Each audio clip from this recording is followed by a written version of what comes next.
January 1st is the quietest day in America. People don't talk about that enough.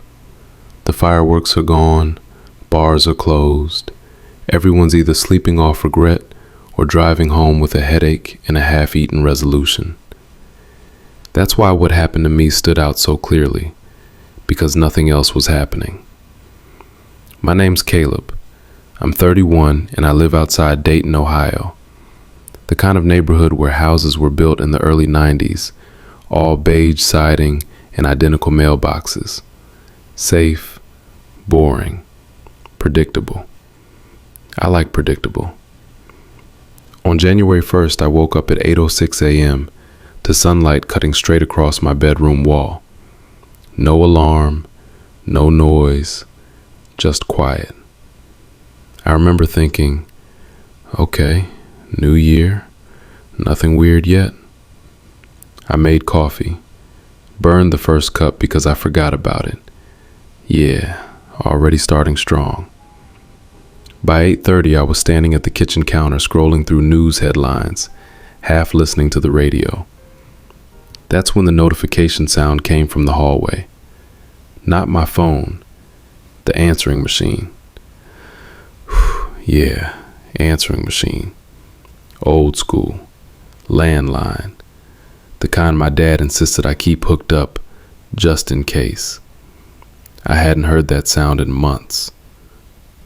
I froze because I hadn't heard the phone ring. The red light on the machine was blinking. New message, 1. That alone wasn't scary. What was off was the timestamp on the little digital screen. Received, 1:59 a.m. I was asleep at 1:59, and the landline ringer is loud, like Wake the Dead loud. I would have heard it. I stared at the machine for a long second, coffee mug halfway to my mouth, and told myself someone probably called, heard the voicemail greeting, and hung up before the ring finished. That happens. Still, I didn't press play right away. I don't know why, I just didn't. I finished my coffee, put the mug in the sink, took a shower. Normal stuff. Every couple minutes my eyes drifted back toward the hallway, like it was watching me. At 9:14 a.m., I finally pressed the button. The tape word. No greeting, no beep, just room noise. I could hear air moving, not wind, more like someone standing still in a quiet place.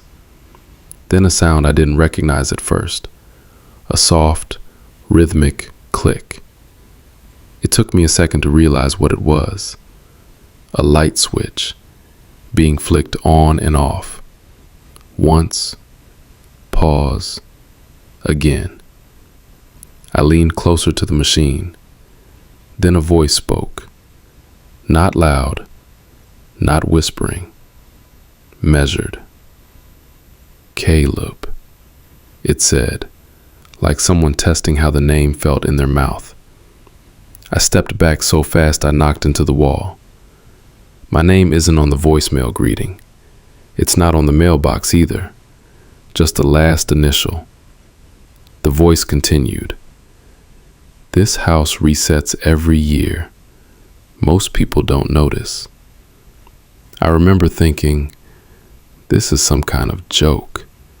Not funny, but a prank.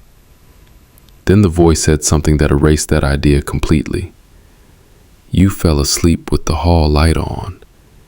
You always do. My stomach tightened. That was true. I hit stop, stood there breathing too fast, heart racing like I just sprinted upstairs. I told myself someone had been inside before I moved in. Maybe a previous tenant messing around. Except the next sentence hadn't been recorded in the house, because it hadn't happened yet. I replayed the message. This time, I listened all the way through. After a long pause, the voice returned. At 2:12, You turned over. At 2:17, you stopped snoring. I checked the timestamp again. Message length, 3 minutes, 22 seconds. The voice went on. You didn't hear me because I stood where the sound disappears. I felt cold all over. The message ended with one final line. I left something where you'll see it when you leave. The tape clicked off. I stood there for a long time before I realized my hands were shaking. I checked the locks. Front door, locked. Back door, locked. Windows, latched. Nothing disturbed. At 9:41 a.m., I grabbed my keys to leave for the grocery store. I didn't want to be inside anymore. Didn't care where I went. I opened the front door and stopped because my welcome mat was gone. Not moved. Gone. In its place was a single sheet of printer paper, weighted down by a rock from my own flower bed. Typed, not handwritten. One sentence. Check the basement ceiling before tonight. I don't spend time in my basement. It's unfinished, concrete, exposed beams, just storage and an old freezer. I stood there, door open, cold January air blowing in, staring at that paper until my vision blurred. I didn't go to the grocery store. I didn't go anywhere. I closed the door, locked it, and sat on the couch until noon, convincing myself this was coincidence stacked on coincidence. At 12:07 p.m., the answering machine clicked again. New message, 2. I didn't press play because the little screen didn't show a time. It showed a countdown. 00:58, 00:57, 00:56. And from the basement, I heard something shift slowly, like weight settling where it hadn't been before. The knock came again, slow, patient, like whoever was on the other side already knew I'd stopped breathing. Not a bang, not a rush, just tap, tap, tap, spaced exactly 3 seconds apart. I didn't move, didn't blink, didn't even swallow. The radio on the table behind me clicked once, like a throat clearing itself. Then a voice leaked out, soft, distorted, wrong. Evan, you finally found it. That wasn't a question. My name hadn't been anywhere on the box. I never said it out loud. I didn't even say it to myself anymore. Not since the accident. Not since I learned how quiet guilt can be when it's waiting. The knocking stopped. The handle turned. I jumped back so hard my shoulder slammed into the fridge. The door opened an inch, then froze, like something on the other side was listening, checking if I was still inside my own body. A thin strip of darkness slid into the room. Not normal dark. This one had weight to it.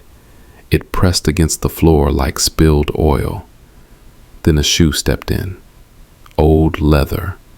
Muddy. Cracked at the toe. I recognized it before I saw the rest of him. My stomach dropped. No, I whispered. That's not. He stepped fully inside. Same height as me. Same frame. Same damn scar above the left eyebrow. But his eyes were wrong. They weren't dead. They were empty. Like someone had scooped out whatever reflects light and left only the hole. He smiled anyway. Happy New Year, he said. His voice sounded like it had traveled a long way to get here. I backed toward the counter. You're not real. He glanced around the kitchen, amused. Funny thing about real, Evan. Everyone believes in it until midnight. The radio crackled again. A woman's voice whispered through the static. You can't stop it once the door is opened. My hands shook. Who are you? He tilted his head, studying me. I'm the part you didn't stay for. That's when I smelled it. Cold water, rust, and something sweet, like flowers left too long in a closed car. Lake scent. My chest tightened. No, I said again, louder this time. I pulled you out. I tried. He laughed. Not loud, not cruel, just tired. You let go, he said, because you were cold, because you were scared, because you told yourself someone else would dive in. The kitchen lights flickered. For half a second, the room wasn't a kitchen anymore. It was the lake. Dark water, ice cracking at the edges, fireworks exploding overhead, their colors bleeding into the surface like bruises. I heard screaming. Mine. The light snapped back on. I was on my knees without remembering how I got there. I didn't know you'd sink, I said, my words slurred together. I thought you'd grab the rope. He crouched in front of me. Our knees almost touched. You thought wrong. The radio volume surged. 10, 9, 8. A countdown. My breath hitched. What happens at 0? He reached into his jacket and pulled something out. The box. The one I'd already opened. Except this one was dry. Clean. New. You don't remember finishing the ritual, he said gently. You just remember the part where it got quiet.